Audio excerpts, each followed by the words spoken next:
नमस्कार भाई लोग। नमस्कार भाई लोग।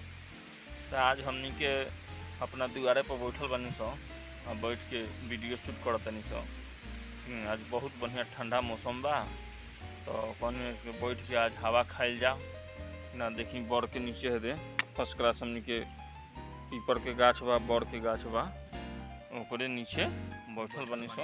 आज कहीं गई नहीं है ना, यहाँ कुर्सी लाइन से लागल बा।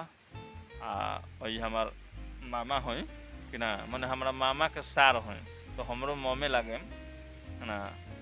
तो यहाँ के भी बैठल बनी ना।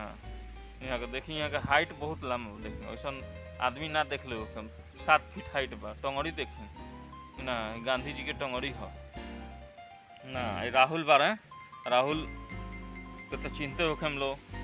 राहुल हमारे दोस्त बारे, इनको नया एगो चैनल बनल हो, बहुत जीत गए हन कि हमरो एगो चैनल बना दो, हमरो एगो चैनल बना दो। चैनल बना दिए हो। इनकर चैनल है बिंदा बिहारी, ग्रेट बिंदा बिहारी 2002 सर्च करें तो यहाँ के चैनल आ जाए।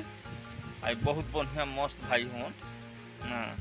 इनकर जोर नहीं खे, हर हमेशा हमारे संगे रहलन, मिलजुल के रहलन ना। इनकर जवाब नहीं खे।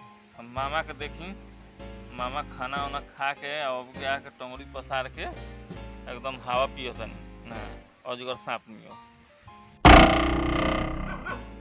मामा के बारे में जौन भी कहे के बा कमेंट में कहम लो कि ना। मामा के हाइट के बारे में जौन भी कहे के बा कमेंट में कहम लो। जय हिंद, जय भारत, जय श्री राम, हर हर महादेव, नमस्कार। चैनल के सब्सक्राइब जरूर करें लो।